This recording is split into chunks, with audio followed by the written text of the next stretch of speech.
Welcome to a special bonus episode, everyone. This is the second episode of Undying Bonds, our game design series that is available to patrons. Each month we release a new episode covering our journey to design the perfect necromancer / magical girl RPG. We released episode 1 to the public feed last month. So if you missed that, you can go back in your feed and find it. You can get access to the rest of the episodes and eventually get a copy of the playtest materials by becoming a $5 a month or more patron. Before we get to the show, though, here's what you can expect at the end of the episode. Absolutely. Stick around after the episode for another Patreon Drive update. We have one new patron to thank this time around, and we will also talk about things you can look forward to if we reach our goals by the end of this month. We also have the usual other episode closer stuff too, but for now, enjoy another preview of Undying Bonds.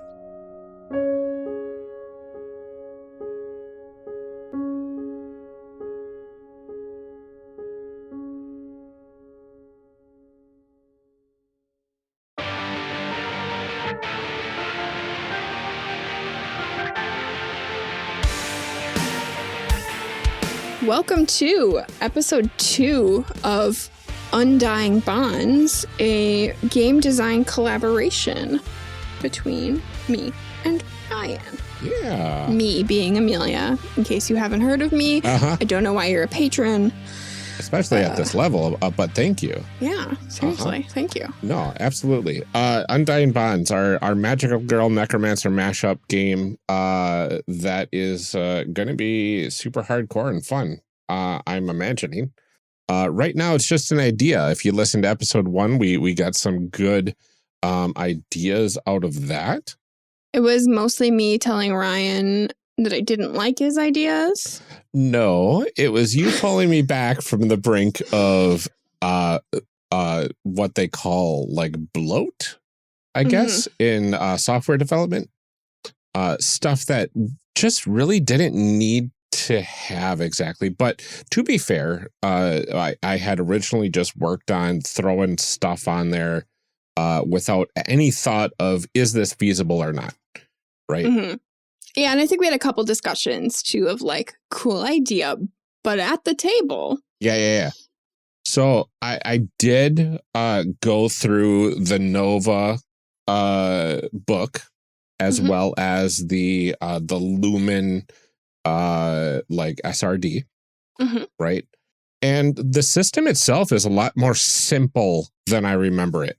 Yes, that was what I was thinking. Okay, so actually, before we start, the things that we had outlined kind of last time, we needed to, read the Nova book. We wanted to talk about finding rules for the mundane stuff. And our goal this time was to work on character creation. Yeah. However, we obviously have had a little back and forth. We have a channel in our Discord, like a private hosts only channel, where we've kind of just been like jotting down things that we thought of over the course of the 2-3 weeks or whatever since we last recorded. We are both very prone to forgetting things. We are. If we don't write we them have down. Several channels that are like, here's a thought. Let me just write this here so I don't forget. Because we know ourselves and we know each other. I think after having some of those little discussions, which we'll kind of cover here, the things that we thought of in between, I don't think we're ready for character creation. Correct. I don't think so either. And that's fine. Technically, the base outline that we have for character creation is really all you need to know for now of what we're and like character creation in Lumen or Nova, especially, or if you're looking at a specific loop power or Lumen by Lumen game. It's very simple. It's quick. It's pick these numbers, pick these powers, grab a couple things, good to go. Right. On top of that, we've got, like, how did you get your powers? Blah, blah, blah. Those sort of things we have to come up with later. That's fine. That's just flavor. Well, and we had talked about that we kind of want to leave to just write the questions and that can be decided at your table, because I don't want to. Right. Yeah. We don't want to have the lore be like all the characters that you play get their powers from the celestial orb that landed on the planet 14 years ago. Yeah. And it's like, no, we don't want that. We want you to have your own worlds, have your own lore that you can play off of. And you get to decide all of that fun stuff at the table, right? Because we love our collaborative world building. We do. Yeah. So that's stuff that we can handle once we start getting into the weeds of how do we want people to be able to create their worlds? How do we want people to define the flavor of their characters? That sort of stuff. But there's a lot of things that we're kind of like put on the table between us in this channel of things to kind of discuss and hash out and fix, because one of the things that like we said in that recording too, that like after a little more thought, it was it needs to be tweaked or changed or and I think one of the biggest observations, and I noticed this as well, was it's heavily magical girl, not so much necromancer. Right.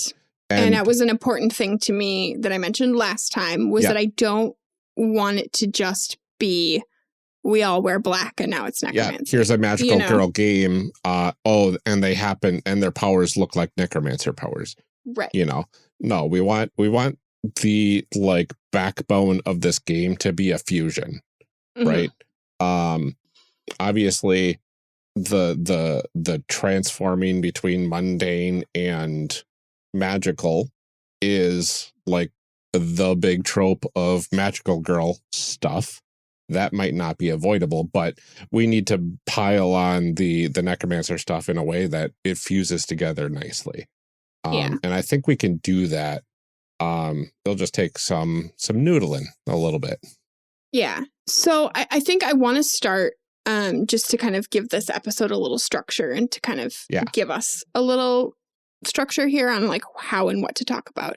I think we should just outline what are the things that we came up with, because like I know I put mine in like point 1, 2, 3, 4, whatever. The things that we came up with that we kind of want to fix or change or so do you mind if I start with mine? Go for it. Okay. Let me get to our Discord. Okay. So, listening to the episode, Amelia's notes of things not to forget that we can discuss on mic. Number 1, we had made a list of stats, or I guess you had some that were kind of... the precursor stats for a pure magical girl game. Yes. You had love, justice, and passion. And I said, that's some magical girl stuff right there. It is. Especially when you combine them together. Exactly. Passion was the only one that I was like, okay, that could lean toward necromancy, but like love and justice, especially, like there's a magical girl game called Love and Justice. That's exactly why I chose those names. Right. And I was like, I don't know. So I proposed changing the name of that one to Righteousness. Right. Because I think it's like the stat can do the same thing if you wanted to. You had it tied to powerful, destructive, unyielding. And to me, like, justice feels like sort of a set of core beliefs, and like a sense of right and wrong. And I feel like righteousness has the potential to kind of evoke some of those same feelings, but is just a little less goody two shoes. It has a little, like, it feels like a little more morally gray, just in connotation, really. It's like, again, mechanically, it can do the same thing if we want. I just think it is a more evocative word. Exactly. And if cool. We find a better word along the way, that's perfectly fine too. But I totally agree. Changing justice to righteousness feels right. So might as well. And I did like that. And it makes the blend of the three stats more ubiquitous, right? Yeah, well, because I think like passion, especially, is something that's very obvious in both genres. Yes. You know, like in that dark fantasy and in that magical girl world, passion is something that is going to come up. Yeah. Love is, you know, it's kind of there in both, but it's definitely more of a trope of magical girls. Yes. And then righteousness, I think, is a little more necromancy. You know, like it can still have to do with justice. Yeah. But it is a little more, it's like, it just feels a little darker, you know? Exactly. And I like that. Yeah. So again, that one was like just a sort of thematic change. Yeah. My other, like my second point is also kind of a little more of a thematic aesthetic change request. Yep. I guess I shouldn't say change because we can, you know, take it or leave it. Yep. We had talked about using power crystals for mods for things. I suggested changing it to relics.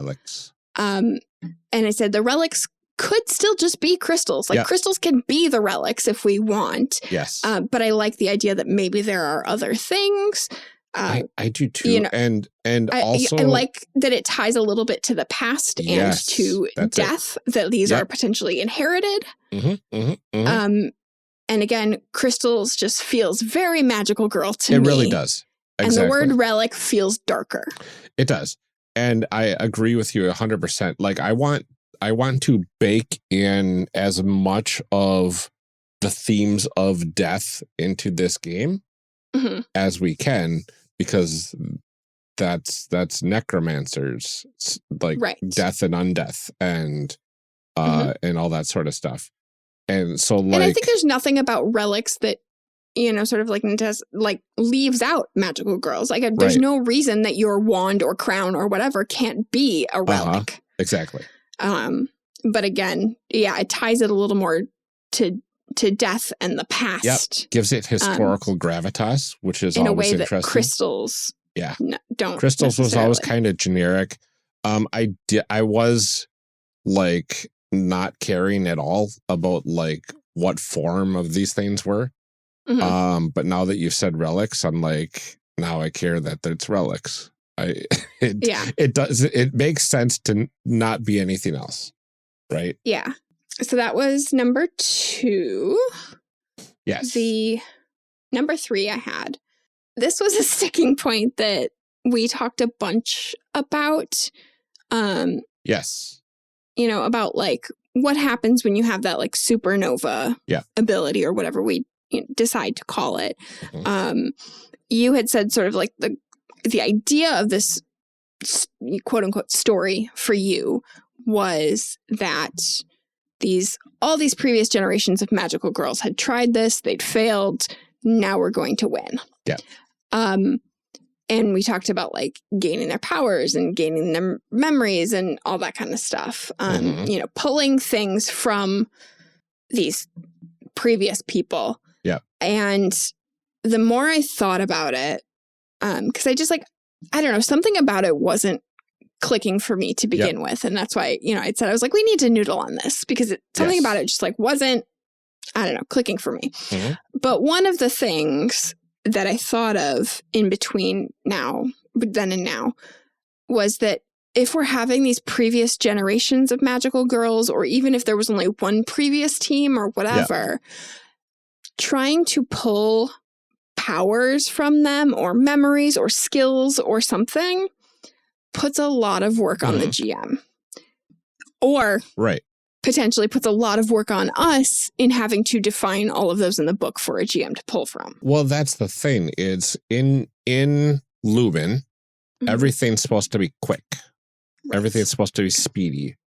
So like the thought of I got to 0 HP, so now here's a 5-minute scene with this soul, as dramatic as it could be, that pulls everything to a halt. My thought would be it gives you like some sort of, I don't know, token of some sort that you can utilize later somehow. I want to talk about this mechanically. Because in rereading both Lumen and Nova, using your supernova ability doesn't impact anything. Like, it's not like, oh, now I have this long-term thing I have to do. It's just like, you got to 0 health and now you do this cool thing. It's basically like a reward for putting yourself out there. Yes. In Nova specifically. Right. And in Lumen, it doesn't have anything about that. I need to read Light because I imagine that Light probably does have something because it's based on Destiny, and in Destiny you do have a super. Yes. So I need to read Light. I don't have that one. In the SRD for Illuminated by Lumen, they do say death should have a consequence. And they point out like examples of what could be affected, like your stats might be lowered for the next roll or two, or you might have a negative condition or something because of it, or what have you. Right, but all of that is in combat.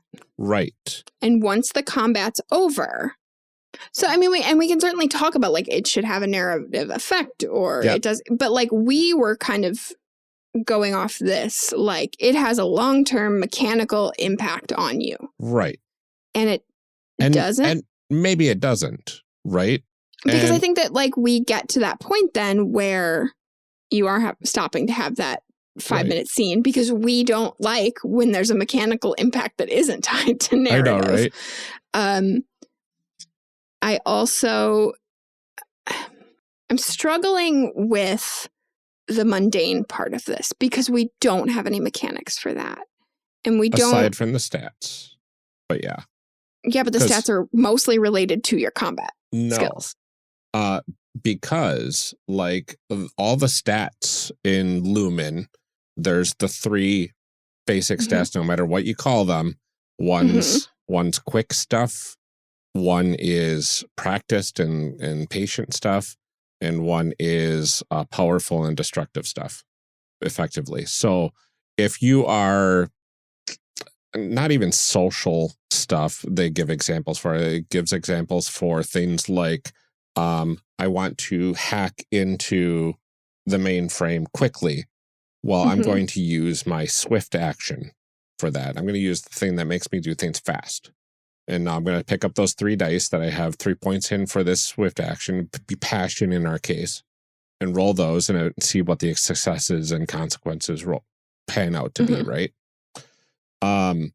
Whereas if you are saying, well, I want to hack this mainframe, but I want to do it with enough time. I'm in a safe place. I have enough time. I'm going to sit and think about how to do it. Well, now I'm using the patience sort of thing. In our case, it would be love. I'm using love, the love of, hacking and whatnot. I'm patiently doing this task. Right. That can apply to pretty much everything. If you're in an argument with somebody and you want to, I guess, sway them in a certain direction. So here, like, I understand that. I understand that we have the stats. Yeah. The skills are right now like combat related. The powers are combat related. Yeah. Yes. Powers. Do we want anything to affect the mundane is what you're asking? I'm just like, I don't, I'm trying to figure out how to like articulate this. Yeah. So like when we were talking about those supernova abilities, for, lack of a better term right now. Yeah. We were very much discussing them as having these long-term effects that are going to impact that mundane stuff. Right. And I feel like we don't have a handle at all on what the game looks like in the mundane. Correct. And I don't know that we can kind of design those abilities until we like understand what you're doing in the mundane. Yes and no.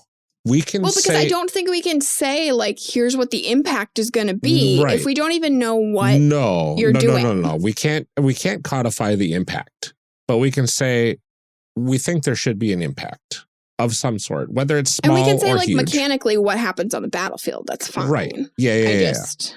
But again, it goes back to that, like, we want mechanics to relate to narrative. Yes. And I don't know that we've entirely figured out, like, what are you even doing in the mundane? Right. And what, on top of that, what impact does the mundane have on the combat? Either. Yeah, because there's no... Like, we've talked about, like, having consequences from combat that go back to the mundane, but we haven't talked about, like, how does stuff over here have anything to do with that? Yeah.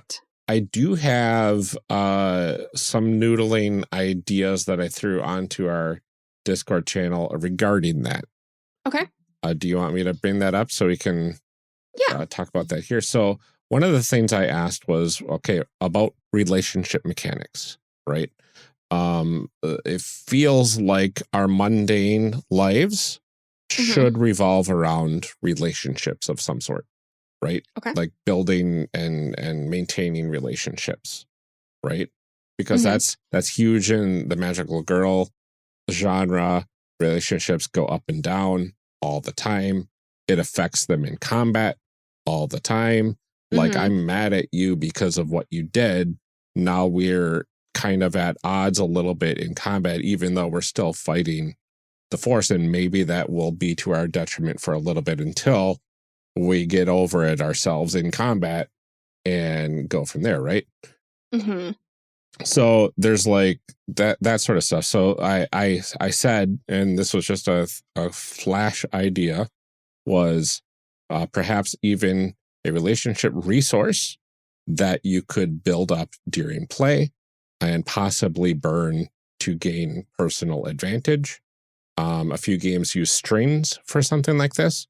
Yeah, I'm trying to... Why do I not have a book for this? I could have sworn I had the book somewhere. The way Urban Shadows uses webs. Yeah, that's a good example. But I can't seem to find the book for that. Yeah, I don't know if... I've played the game. I don't know why though. I only have like my session 0 notes. I don't think I have that book yet. But yeah, I have heard about that mechanic in Urban Shadows. That might be a good... Yes, I think, because I do think that is an important part of the magical girl genre, is that, like, you have these close relationships, these webs of people, really in any kind of, like, group thing that you have. I appreciate the idea of, like, possibly wanting them to be quantifiable and potentially, like... a fluctuating resource, right? Yes, fluctuating. I was like, liquid? I don't... What is the word? Juicy? No. No.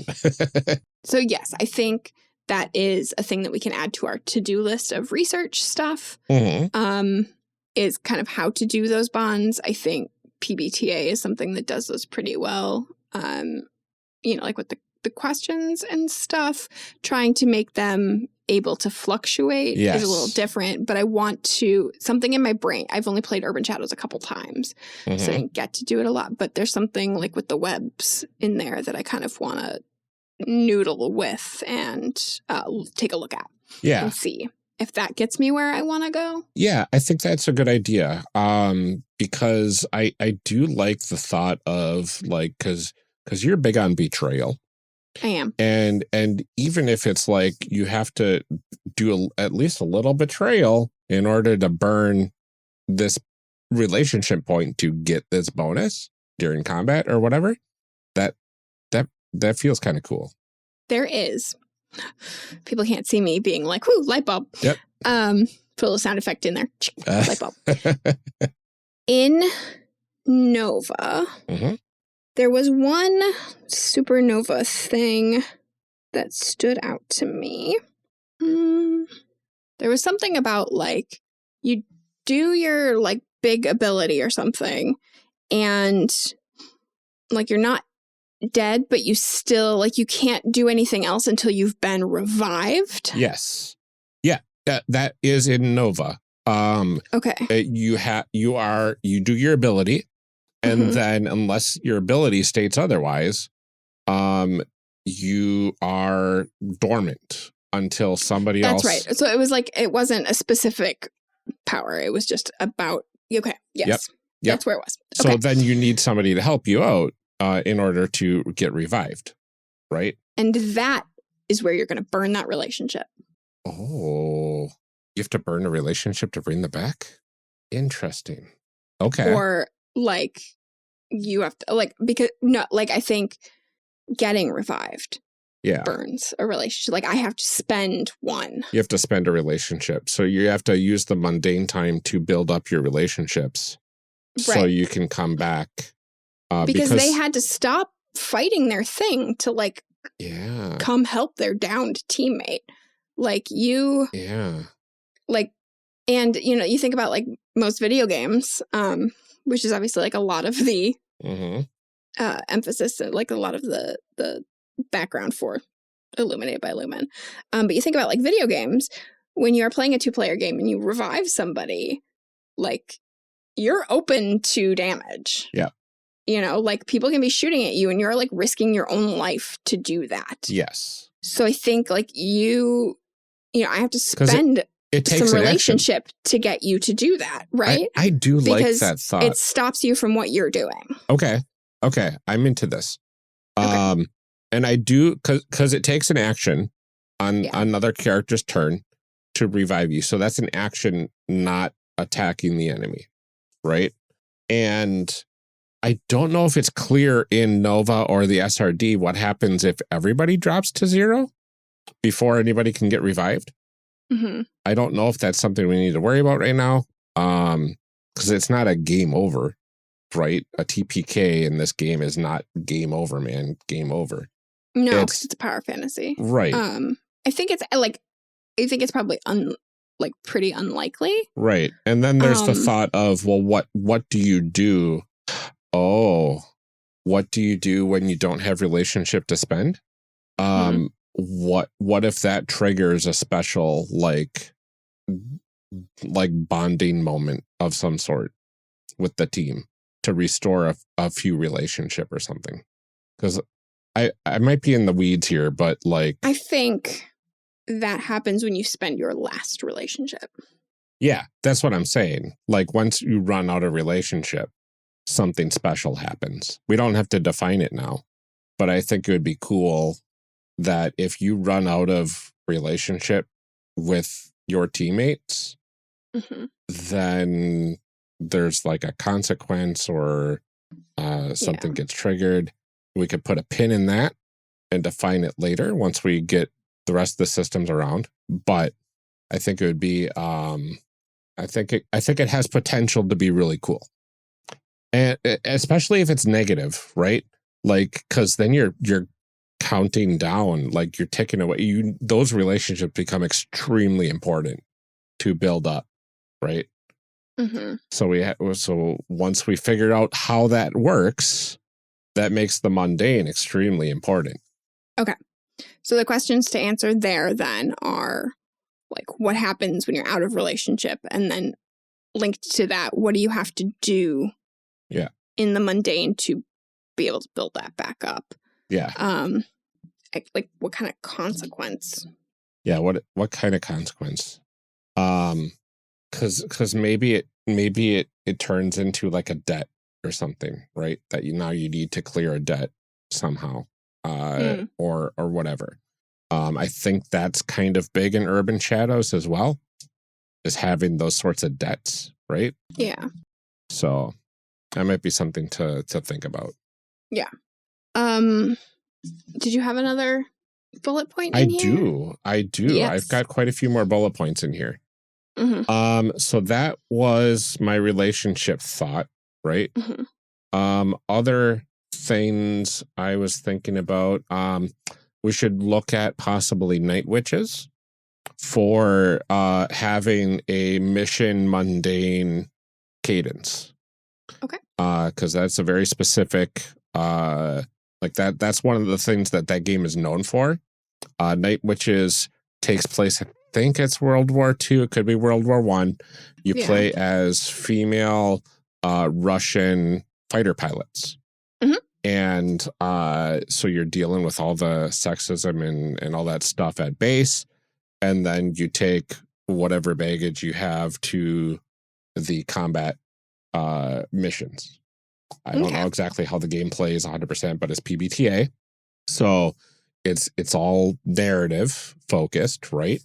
Yes. And there might be some good stuff to pull out of that, at the very least, inspiration wise, to figure out how this whole like back and forth cadence will happen and how one might affect the other.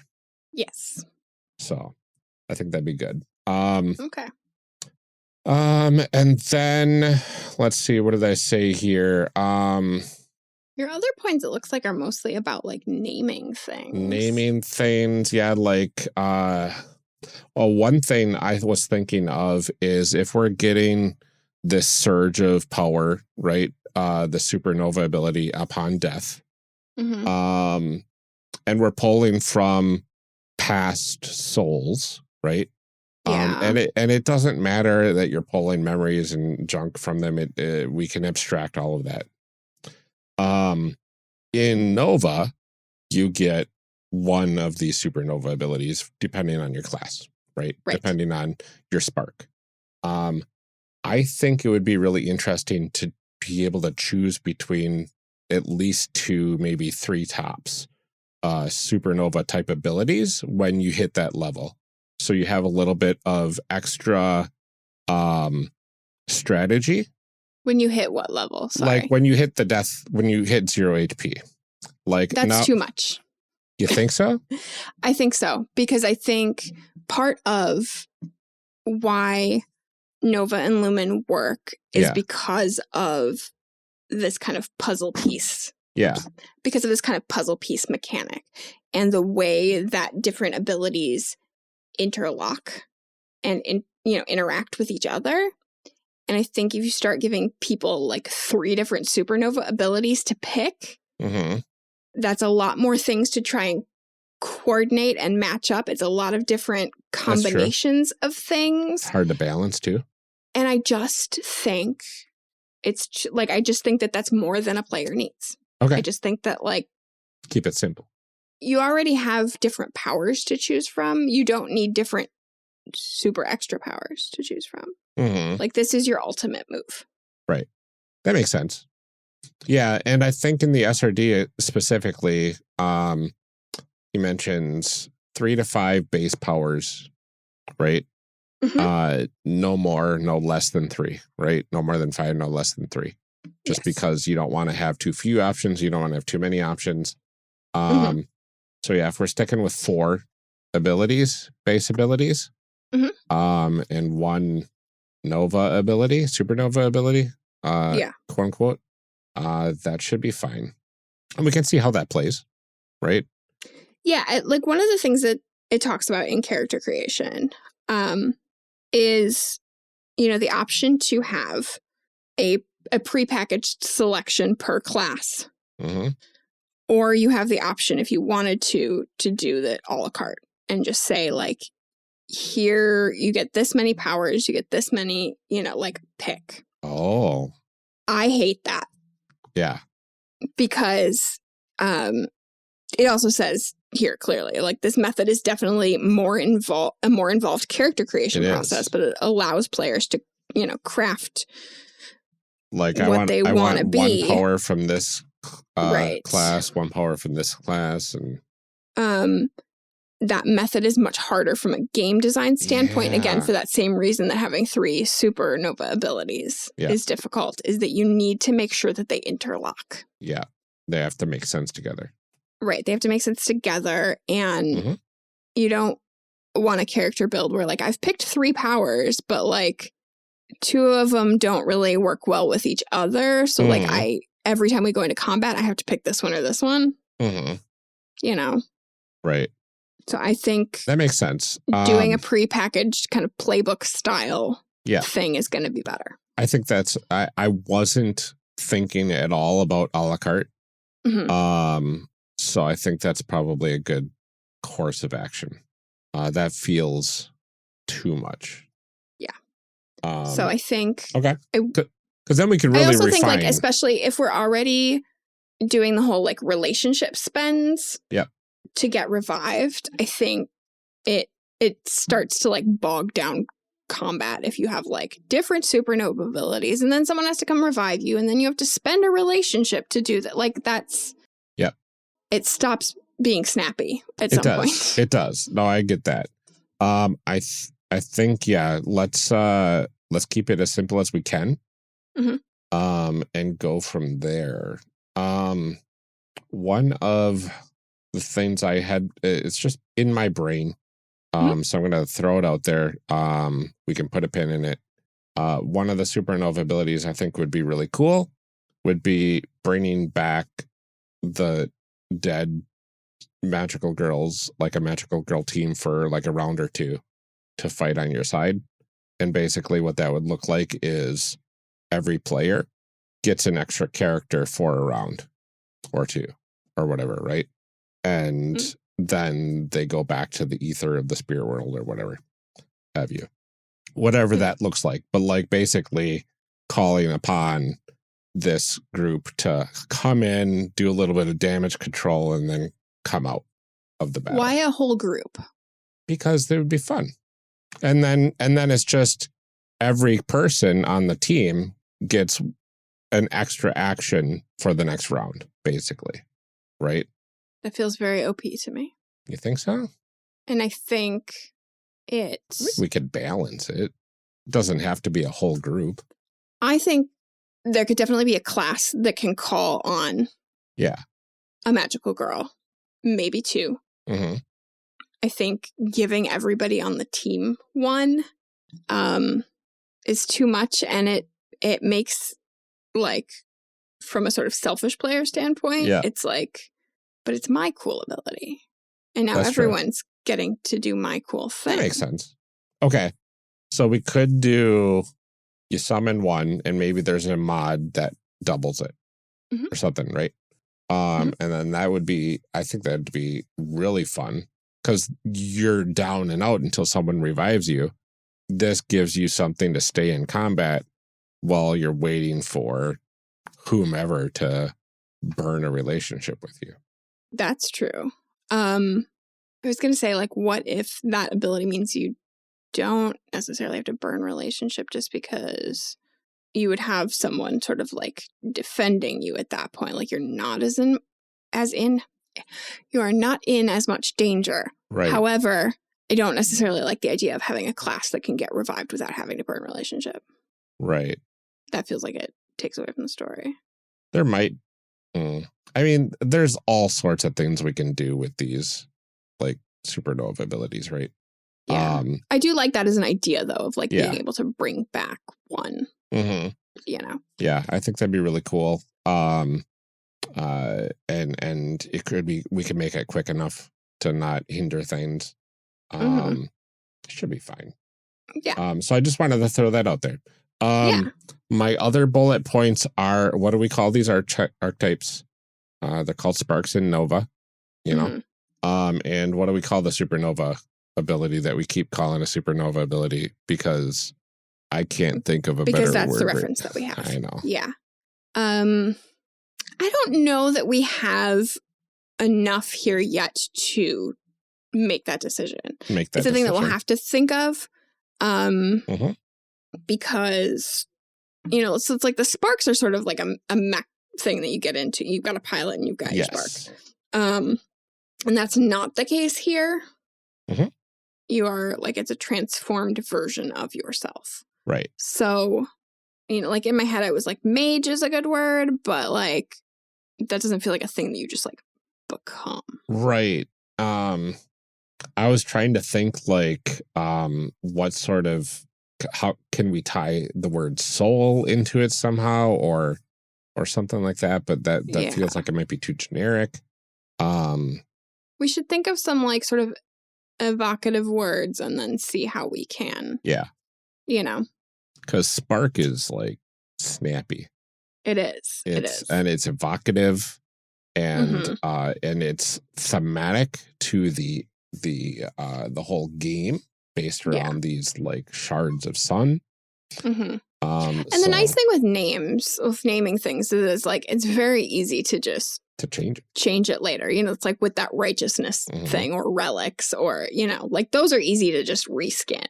I would love to have something to call it as we're doing it other than supernova or, you know. Yeah. So, yeah. Which actually might relate to another, you know, thing that I put in our chat today.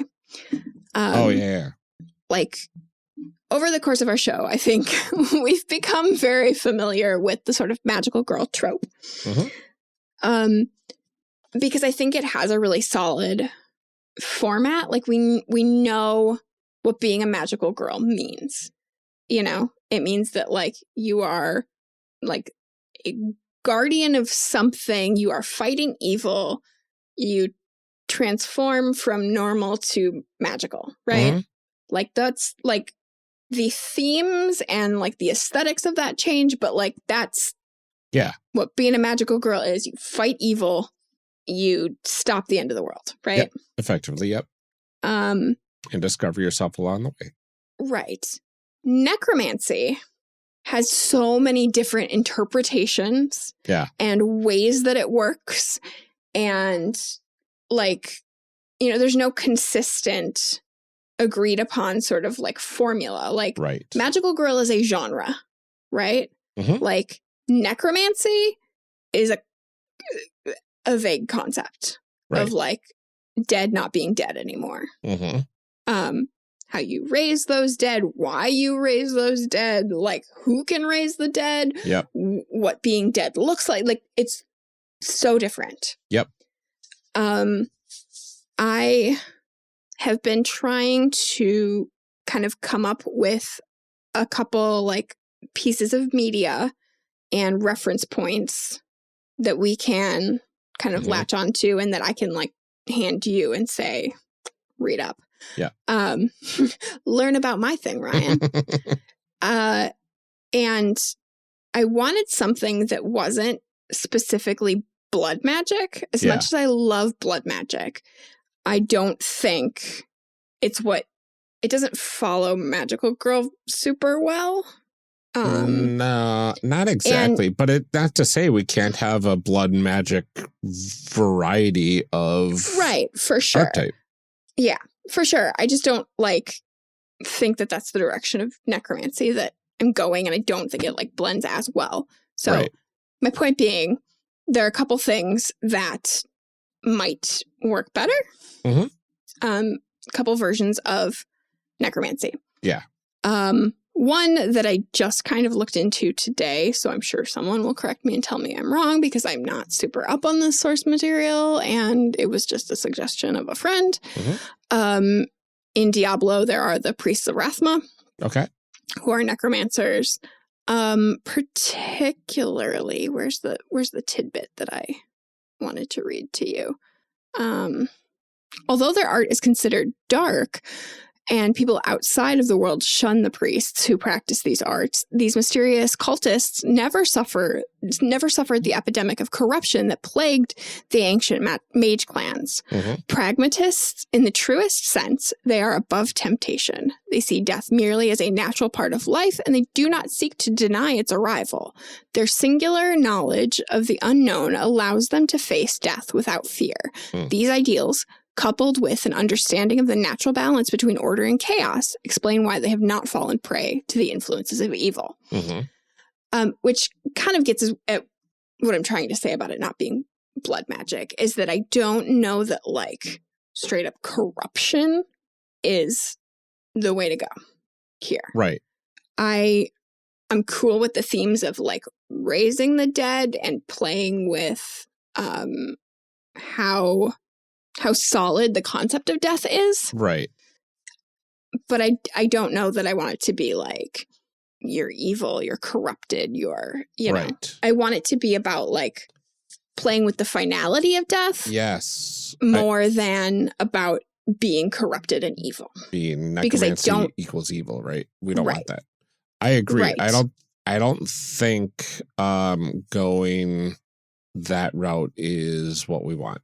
Because we want it to be a celebration of necromancy and a celebration of magical girls. I mean, and that's not to say I don't love me some corruption. but Right. I don't think that that's what you're looking for in a game, and I don't think that that's what this marriage needs. And it's not to say that there can't be some level of corruption. Maybe, right, because I definitely like that as a possibility of like you know, like we could talk about like if that relationship stat gets to 0 or something like that. You start like going in the negative direction, maybe. Like right. Well, because you don't necessarily believe in the undying bonds of love and friendship because you've ruined your friendships. I can see the relationship scale going negative and that negative being corruption. Right. And if you burn, if somebody keeps helping you out and you keep burning their relationship, and then now you're suddenly like, I can help you out, but it's going to start costing you and your relationship with me. Well, we have no other choice, right? Right. Burn that relationship, and now I'm gaining corruption as I'm getting revived, and that I mean, because I like, I'm cool with the idea of corruption. I just don't want that to be thematically like you know. But I do like, I mean, like if you are playing with the concept of death and power and things like that, I think having the potential to be corrupted by that is cool, right? Because I think it's narratively interesting. Exactly. So so we can figure out what that means later, right? But like how that would work mechanically. Yeah, I think that's a good idea to put a pin in. And see kind of what that can develop into. Absolutely. Right. So yeah, thematically, I think that particular bit, like the Priest of Rathma, is an interesting one where it's like they're not corrupted. They just have an innate understanding of this relationship. The other bit of source material that I was interested in telling you about is a book series by Garth Nix. Okay. The first one is called Sabriel. It's one of my favorite books, and it is the first time I remember being like, ooh, necromancy's cool. I'm interested in that. But the books center around this character, Sabriel. And her dad formerly is the Aporson. And his job is to make sure dead things stay dead. He is the opposite of a necromancer. He can walk into death. He deals with death. He can like go through, there's like these gates and like these spirits. And his job is to make sure that they don't enter the mortal realm. Okay. That's cool. And I thought that that might be something that you are interested in because it is a form of necromancy and dealing with the dead and being able to control the dead, but using that in a way that isn't raising the dead. This feels like a good archetype. Right. Absolutely. Absolutely. Yeah. So I thought that was like a cool, like an interesting thing that you might, depending on what we decide sort of like the evil of this world is, if it's potentially, you know, like the gates of death have opened and it's spilling out, that might be kind of cool. Right. So it is a YA novel. It has an Audible version that is read by Tim Curry. It's very good. But it's one of my favorite books. My copy is very beaten up. I love it very much. Very cool. And also like it stars this like teenage girl who's like kind of thrown into this when her dad disappears. So that's kind of cool. That makes sense. And there's a talking cat. So I do like that. Yeah. It's practically a magical girl story. I'm saying all the right words here. I know. It is a series. I don't remember a ton about the other couple books, but they're good. The other thing is, have you read the Locked Tomb books? Like Gideon the Ninth and the Ninth books? No. I've heard a lot about them. I've been trying to avoid spoilers too much. I know they're about necromancy a bit. If not completely, I don't know. And I hear they're really good and queer. They are very good and queer. Again, fantastic audiobooks too. If you're interested in going that route. But I linked to the wiki for that in our chat. Just like I linked to the necromancy section. That talks about how necromancy works in that world. And, you know, like, because there is bone magic, there's blood magic, there's other stuff. Bone I should magic, actually flesh magic, spirit magic. Yeah, I should link to the other one. There's another page too about the different houses, because like the 9th is because they're part of the 9th house. Each house does necromancy a little bit differently. Mm-hmm. And I think like possibly pulling from some of those bits might give us some class ideas too.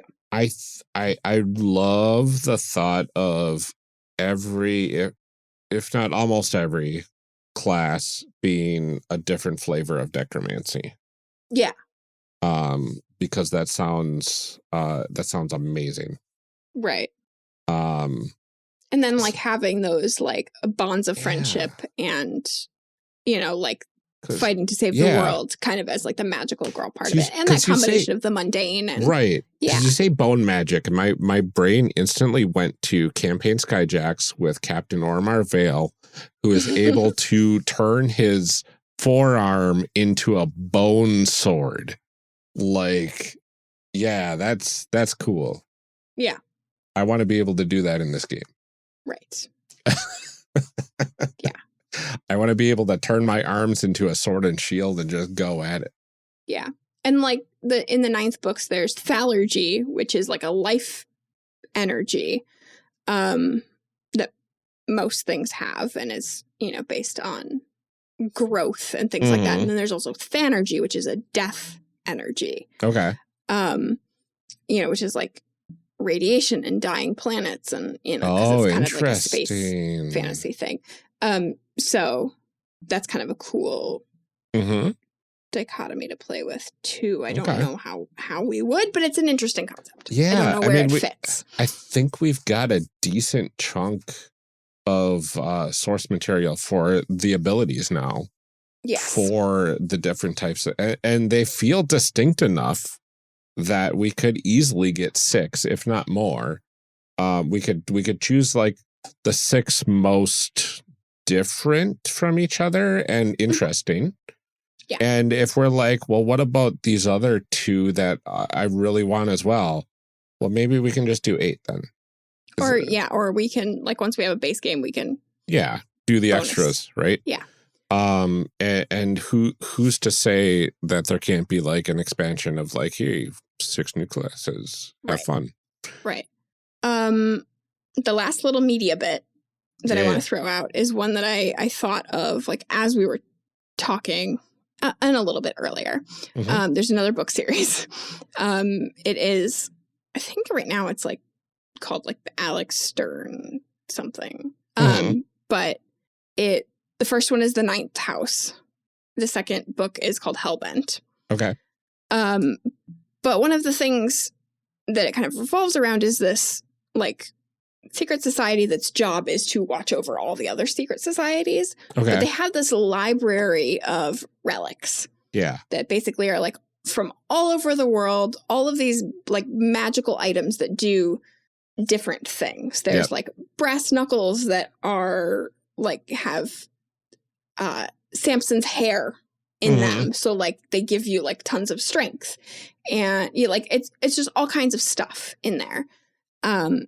And so like when I'm talking about relics and you were talking about like crystals as power mods or something like that, we could consider like doing something like that, sort of like these artifact kind of things, right? That then give you a power based on what that relic is, or give you like a boost somehow.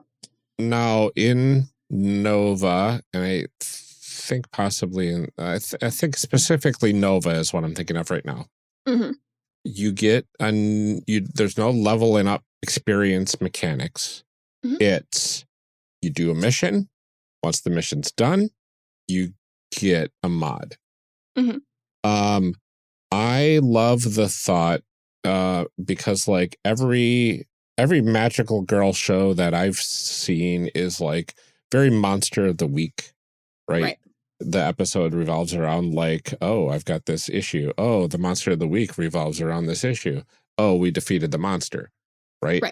missions in this game can probably come in any number of forms, and they handle the structure very well. You could randomize them and stuff in Nova, and I think that might be a good, fun way to tackle doing it in this game. But it feels like defeating the boss of the mission should give those relics. Like, your mission's done when the final stuff is taken care of. Like, what? You know, I put boss in quotes.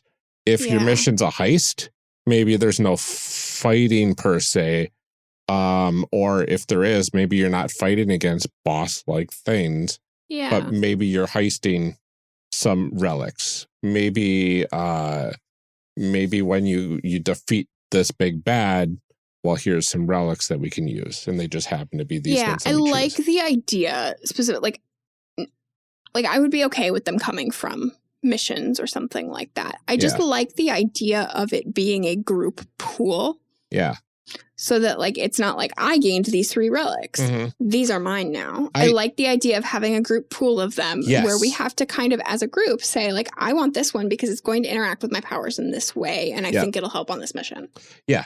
And I agree. And I love the way that in Nova, it's like, I got +1 range. I got +1, you know, sun or moon or whatever, right? Right. Like, this one does this stat, or, you know, like, lets you, like in this case, when you get like a really, really good one, it could be one that lets you do your supernova ability without spending relationship or something like that. Exactly.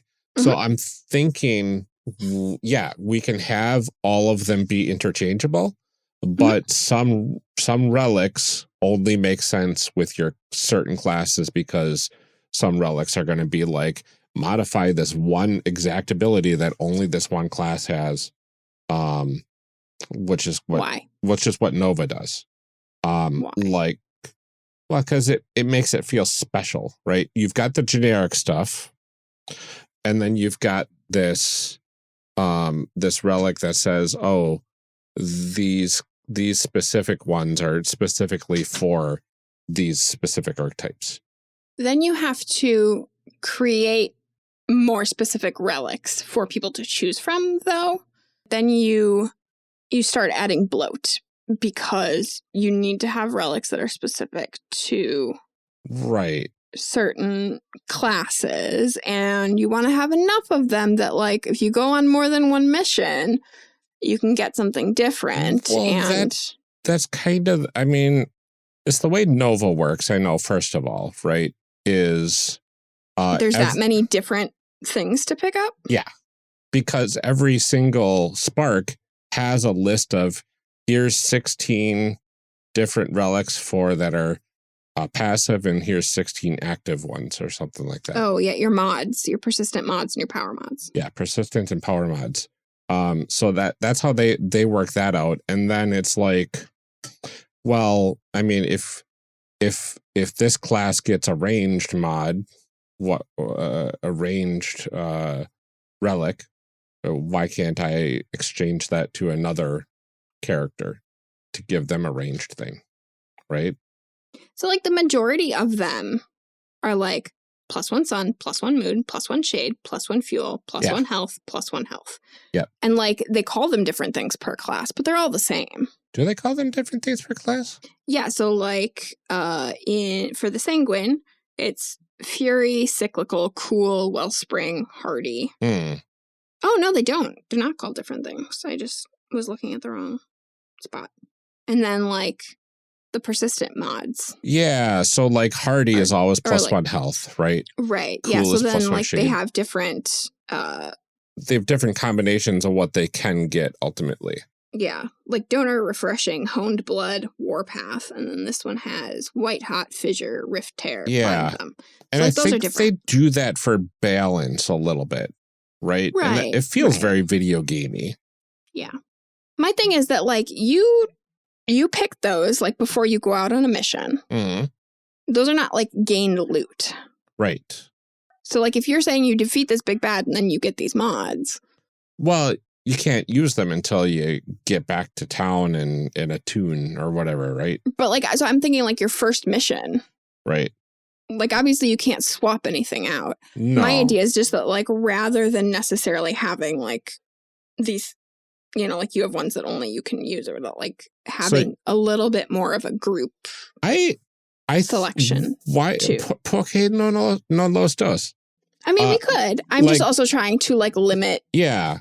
Like, we don't have to I'm trying to limit you right. a little bit. Well, I'm saying we don't have to have as many, like, here is, what do they have? Like, 6 plus, they've got 10 persistent, 10 power mods right off the bat. Like, if we did...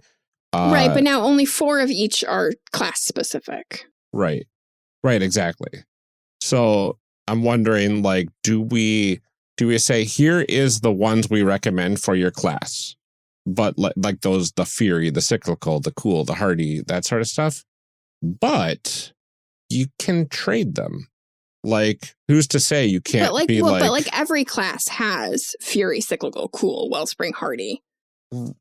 No, not exactly. They do. Because like this one here, what is this? The Drifter? They've got Leak, -1 fuel, and then other classes like the Sanguine doesn't have the option for Leak for one of them. No, that's what I'm saying. So like if you're looking at just persistent mods, there's 12 or there's 10 of them, right? Okay, yep. 6 of them are the same every time.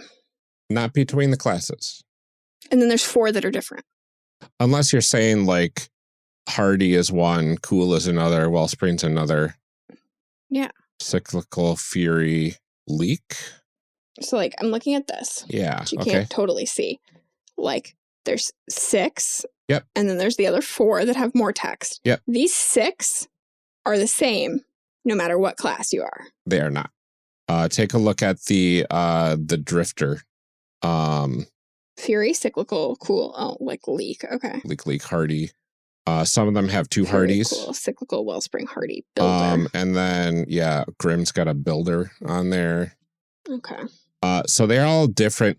One of the things... I think my thing is, like, okay, I think we can have a pile of relics that represent that first column. Yeah.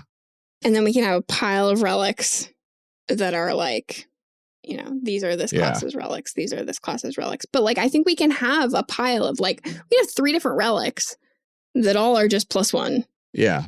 Whatever's. Right. Right. For me, part of the cool thing about the relics is like, sort of like the aesthetic part of it too. Of like, today I have a crown. Tomorrow I have a gauntlet. Okay. What if then like they can do, you know, it's like the helmet and the like they could be the same thing. Like that's fine. Right. You know, it's like 2 of them can be defensive, but like right. So like, okay, so we got this cool crown relic, right? And because now we're getting into fashion, and I know that's your thing, right? So we got this cool crown relic. Like, what if, like, just for the sake of using words that are on Nova's page, right? For one class, it's Fury. For another, it's Cyclical. Or you choose that's which too one. Hard to keep track of. I think it's like if I grab the crown, it's Sun. If you grab the crown, it's Sun. Right. And like we can have like 4 relics available that are Sun, because like, you know, it's like every class has this +1 Sun, +1 Mood, +1 Shade. So so then my question is, like, one of the things I want to pay attention to when we playtest something like that is balance. Because if you've got 4 +1 ranges and you put that on an ability that says kill all foes when you die that are within close range of you. Well, you wouldn't be able to take more than 1 of the same power. But I mean, there's something to say, like the Drifter in Nova has 2 +1 range. Okay, but we're not playing Nova. Right. But I'm saying we could have that range class that it would make sense to have 2 +1 ranges. So then we say you can't take more than 2 of the same. You know, like that's... That could be. I can see that I feel like that's easily solvable. But I would just like to have... like have some relics that are like, today I want to wear a crown, tomorrow I want to wear a cape. Yes. Okay. And I'd like to be able to just like for funsies write a little blurb about like, where did we get this crown when I write the book. I love this. Okay. incorporating fashion into the relic system is perfect. That's why relics are more interesting than crystals, because crystals just have color. I know. They still can be crystals, but no, you're just coordinating. Okay, so I love the fashion system with relics. It will require balancing, I think. I don't think that's hard. I think that like we can have a pile of like, these are generic relics. Yeah. You can't take more than 2. You're talking to a min-maxer here. Specific relics. Yeah, you're talking to a min-maxer here. I can break the game much easier with a pile of like gimme relics, but we can tweak it and figure things out. But like you could do that with persistent mods too. Right. But at least it's built in such a way that like these are the only ones you get. What's wrong with min-maxing? Why can't you let people min-max if that's what they want to do? I'm not saying we don't. I'm just saying let's figure it out. And if it turns into like I can't wear 2 crowns at once, so obviously I get 1 crown, you get it the other one, right? Do we have equipment slots? Maybe we do. Maybe I can wear a crown, a cape, some pauldrons, bracers, boots. But like I said, like there's nothing that says like the crown and the cape can't do the same thing, or right, like right, exactly. I just want to be able to write a list of cool relics and a little blurb about where they came from. Yeah, and I want the opportunity to be able to like pick. That sounds cool. That sounds cool. Especially I like it. Like if it's things that like we're gaining. Yeah. Like as loot or something, like. And if we go with the video game motif of like, things like Diablo and whatnot, a crown can have a random effect on it of, well, this is a +1 sun crown, a +1 love crown, right? This is a +1 range crown. This is a +1 health crown. They just have different jewels in set, or they came from different places, or, they're different kinds of crowns. This one's a diadem. This one's a tiara. I don't know. Yeah. So we could also incorporate this whole potential random loot thing, but also I want people to be able to choose a relic as well, like that does specific somethings, right? Yeah, well that's the point of it being the mod. Yeah. So I think we have something there. Fashion, potentially equipment slots. Yeah. A better idea of how the necromancy part works. We've got some really good gems in this episode. No pun intended. And I think this is probably a really good place to wrap this. We're at an hour and 20 minutes. So. Yeah. So let's go ahead and wrap this up. Patrons, let us know what you're thinking about this in our Discord. We've got a channel specifically for this level and above. It's the side quest dialogue options channel. I'm gonna rename some of those because it's hard to tell what they're for. I know I'm a $5 patron for things. I don't know what that level's called. It's called side. I could talk about it all the time. Well, in ours, I'm saying, but like other Patreon things that I'm a part of, like I couldn't tell you what that tier is named. Exactly. Well, I just know that there's a channel there. We'll make it more obvious that that's the place to talk about this. But check us out there. Let us know what you think about this, because I'm excited for some of these ideas. And like right now, it's just here's some cool ideas. Now we got to put it to paper eventually. So yeah. So a quick like recap next time. SMART goals. We talked about kind of thematically what we want necromancy to look like. We talked a little bit more about building those relationships and what kind of a Nova super ability would look like. We renamed a few things. For next time, our big things are we want to look at webs and urban shadows. We want to look at night witches for that combination of combat and mundane. Yep. We want to maybe think of some names for things for like our not sparks and our supernovas. Yep. And I would like you to maybe look at some of the media suggestions that I made. Yes. Yeah. Absolutely. Even if it's just reading Wikipedia articles, so you can kind of see what I'm saying. this would be an excellent opportunity for me to dive into the 9th series of books, because I've been curious. Yeah, everybody says good things. Stuff is good. I love me some queer magical stuff. So yeah, I'll have to check that out. All right, yep. Very cool. Well, thank you so much for joining us, patrons. We hope you enjoyed this episode of Undying Bonds. We've been your hosts, and we will see you next time.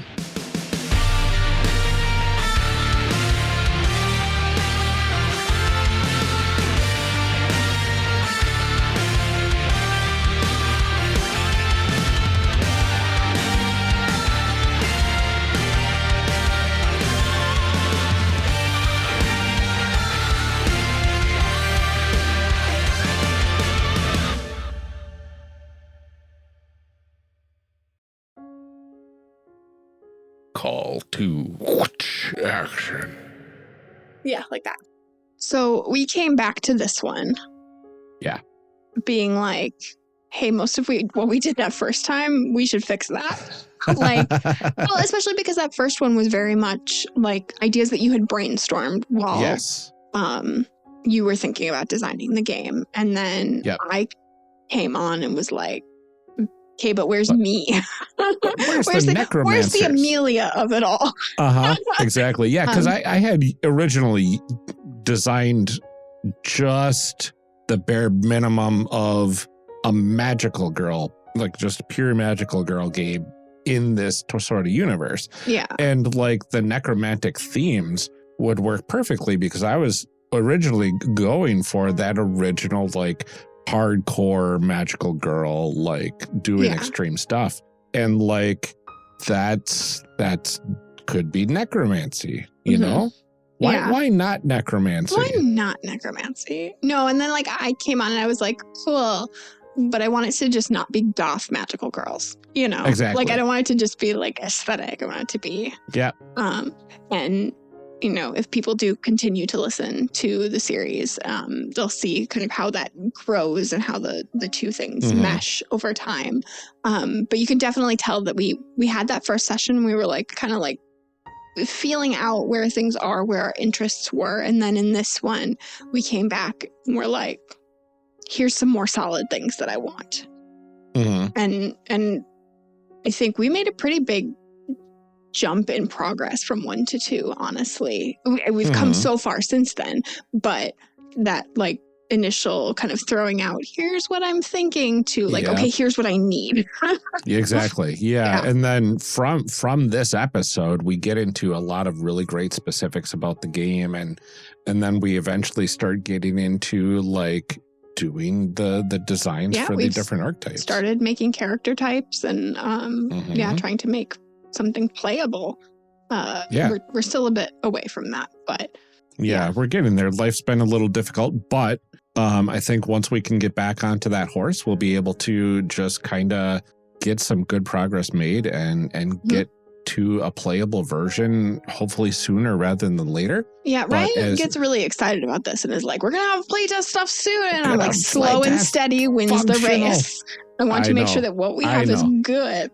We want to do it right. We don't want to just do it for the sake of doing it. And I'm still looking at all of the things that need to be figured out. And Ryan is like, but game. And I'm like, but playable game. Playable game. Yep. Playable. Yep. So, so you'll hear Amelia pull me back from the edge constantly, which I appreciate. When we publish this game, my title in the book will be Official No Sayer. Yep. Like the naysayer. Executive producer and naysayer. Yep. It's an important role. Official Ryan Wrangler. Ryan Wrangler, yep. Yeah. Exactly. The Ryan Tamer, because it rhymes with Lion Tamer. Yep. Oh, there you go. Ryan Tamer. Before we let you go for the day, we do have some calls to action. Ongoing Patreon Drive Edition. Woohoo! We announced last week that we reached our initial goal of $100, which means that all of our patrons at $5 and up will be receiving a set of 3 Character Creation Cast D6s. We are now working toward our next goal of $150. If we reach that, we will be sending out 3 exclusive stickers to all patrons.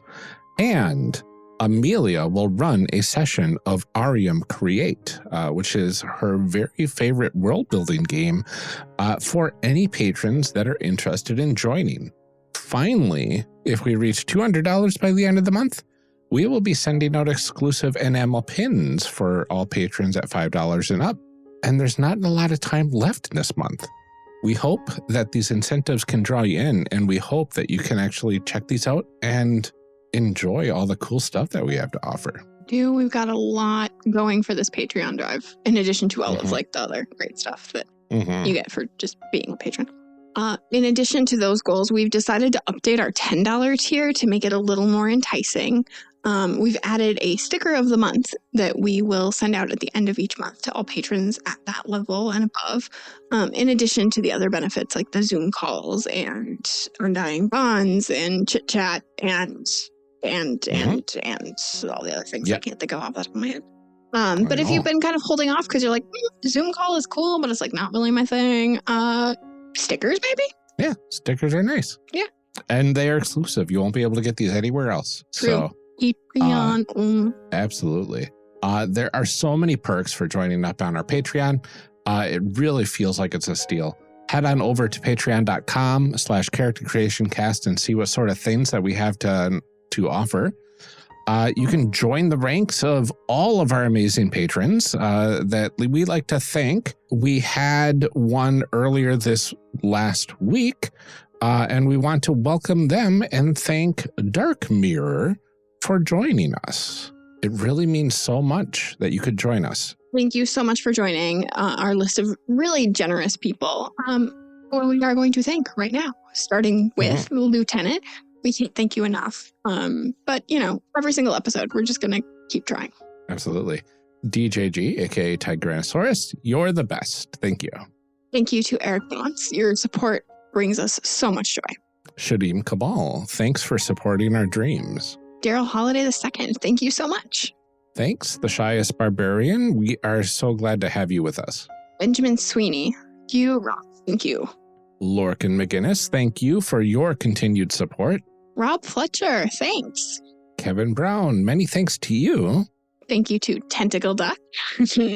Thanks, John Adamus. So glad to have you backing us. Many thanks to A3 Sketchpad. Cole McCallum, you shouldn't have, but we're so glad that you did. Carlos Salazar, you are amazing. Thank you. Thank you to Eric S. We couldn't do this without you. Ross Kingston, you are amazing. Thank you as well. Ian Potmeyer, we can't thank you enough. Super glad to have you here with us. Many thanks to Grace Bergeron. Thank you to Sorigoth. Liam G, you are wonderful. We're so glad to have you backing us. Thank you. Brian Colm, thanks so much for supporting us. And thank you to Garden GM. Your support brings us so much joy. And thank you to all of our future patrons. Your support really means so much to us and will help us make this show even better the more support that we end up getting. Again, you can join us at patreon.com/charactercreationcast and find out all the cool stuff we have going on and help us reach that next goal. Absolutely. Another fantastic way to support us is by leaving a review on Apple Podcasts, Podchaser, Podcast Addict, or Facebook. It's another way to get your name on the show. And right now we're out of reviews, so we would really love to get some more in there. Finally, we have been dying to get back to our player advice series, Character Evolution Cast, and it is finally time. The time has come. Next week, we'll be releasing a new episode, and that one's going to be specifically aimed at new players or people trying to convince someone to become a new player. We realized that we actually hadn't ever done a How RPG episode. Yeah. So you can look forward to that episode and many more to come. We have a couple of really exciting ones lined up. Absolutely. Until then, take care, everybody. Stay safe, drink some water, relax your shoulders, and keep making those amazing people. We'll see you next time.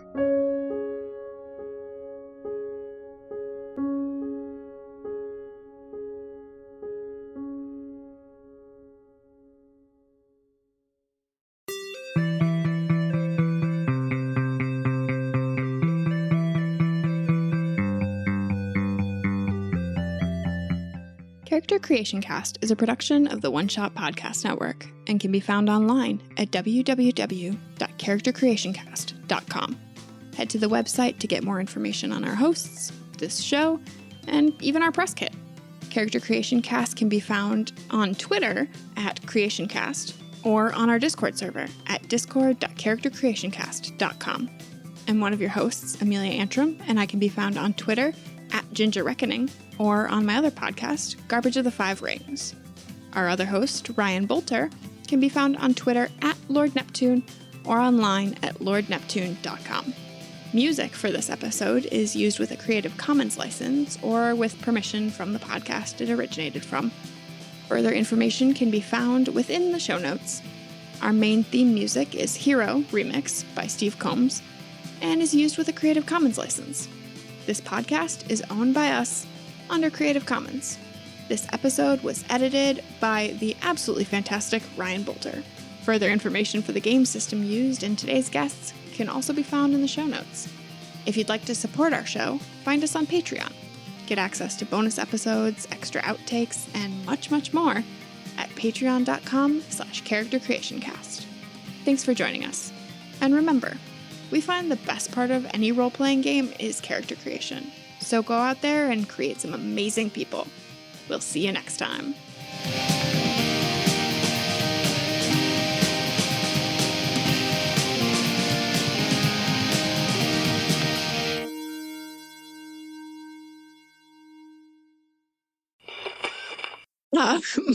I gotta stop that. Okay. That was a good joke. I'm hilarious. Can't wait for all this to go on the outtake. Welcome. Please make it just like a patrons. little soundbite. I'm hilarious. I'm so funny. All right. Nailed it. Woo. Hit the stop button before you try to save it. I know, right?